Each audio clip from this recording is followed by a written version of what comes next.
become a mainstream political object. It's just not a book to be read at the time of a debate or to be kept in your library. It has acquired a new life. To you, Rami, why has it happened now?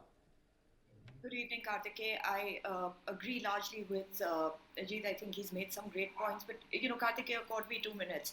Let me start by saying, of course, this move has come a bit late because I think this is such an important event.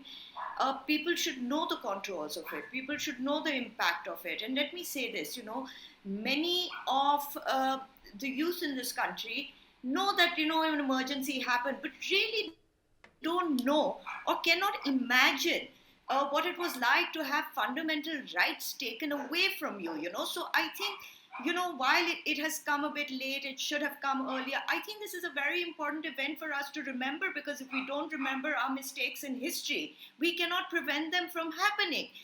For the first time after India's independence, people lost their freedom and fundamental rights. But worse, this time they lost it to Indians itself, it wasn't foreigners.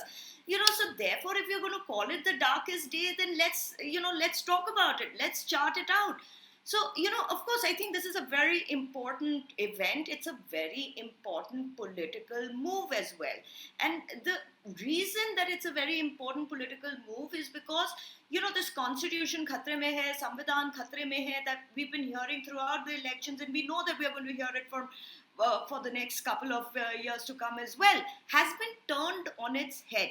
Now, this is the Home Minister's way of saying that, well, if you want to talk about the Constitution... There are two more guests waiting, Rami. You are saying it's come a bit too late, but it's important that we discuss emergency. There is no disagreement that everyone should know about emergency. There is no disagreement that, yes, it was very problematic. My question is to Nikhil, why now? Why in third tenure, after you have lost so many seats, especially Dalit constituencies?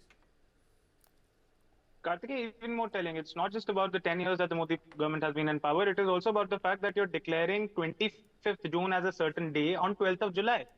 This shows nothing but a knee-jerk reaction, a knee-jerk political reaction by the government in order to counterbalance all the follies that have been happening ever since they have come into term for the third time. See, look at what's happening right now. Manipur has been burning for over a year. Along with that, bridges have been collapsing. There have been multiple rail accidents. There have been paper leaks, and the government is squarely in a dock. And this time around, it's not just the opposition that's raising the voice. Large sections of the media, which are typically considered Godi media or lapdog media, are also raising these points. And what the BJP, for their political maneuvering, needed was something that would, catch the headlines. Yesterday, the headline was about a Shinde Sena leader, son mowing down and brutally murdering a woman in Mumbai.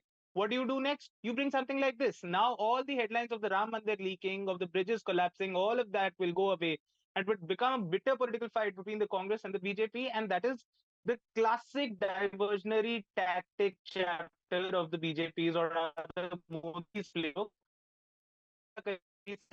Come to you, Nikhil. There's a bit of a problem with your line. Brijesh. Well, I think, it is very important. It is very important for two things. A, nobody can deny, that emergency was the darkest period or darkest chapter in our democracy. There can be no two ways about it. But this declaration is also an acceptance of the fact that for the first time in 10 plus years, in the third term of Prime Minister Narendra Modi, first time they have been completely outwitted by the India Alliance. Their narrative that the BJP needs 400 seats to do away with reservations of Dalit and other castes has actually struck home. And the BJP has also realized that they have not been able to counter this very effectively. That is the reason why I think, by this declaration, they are trying to project or bring to people about, what exactly happened in 1975. I think, Rami had a very valid point that, that people, the current day generation, people who are 18 and eligible to vote or 20, they don't have that much of idea about what exactly happened during emergency. So I think the BJP, what BJP wants to do is that BJP wants to, make sure that the horrors of the emergency and the fact that it was done by a Congress party, done by Indira Gandhi, grandmother of Rahul Gandhi, to drive home the point that whatever Congress is trying to do is basically paying a lip service when Rahul Gandhi is waving that small red book. It is nothing more than lip service. But the fact remains that the BJP is definitely being definitely rattled by the way that the change in constitution is about to happen when the BJP will come to power, as far as that narrative.